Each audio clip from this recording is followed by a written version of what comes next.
বলেছিলেন দেশের লোক তো গরিব, প্রধানত এটি তার মূল কারণ ছিল যে দেশের লোকের অবস্থা যতদিন পরিবর্তন করে ততদিন আমিও নিজে অত বিলাসিতা পছন্দ করিনি আর কি। মানে আমার ছেলেদেরও কোনো সময় কোনো রকম বেশি কাপড় চোপড় সে পছন্দ করতো না। আমরা সবসময় রেশনের চালই খাই, সবসময় চাল।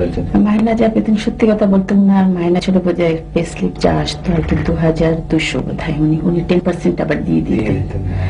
তো তার মধ্যে থেকে আমাকে সে 2000 টাকা দিত, ওর মধ্যেই আমার সংসার চালাতে হতো। মানে আমার ছেলেদেরও কোনো সময় কোনো রকম বেশি কাপড় চোপড় সে পছন্দ করতো না। মরহুম প্রেসিডেন্ট সাহেব তোমার আব্বার আমরা বঙ্গভবনের দর্জিকে জিজ্ঞেস করেছিলাম, বলেছে যে ওখান থেকে এসে অনেক কাপড় চোপড় ছোট করে তোমাদের জন্য বানাতো দর্জি। এরকম কিছু মনে আছে তোমাদের? আমার এই শার্টটাই আব্বুর ছিল আগে, এটাই ওনার বানিয়ে দিয়েছে। জি। তোমার মনে আছে কোকো এরকম কোন?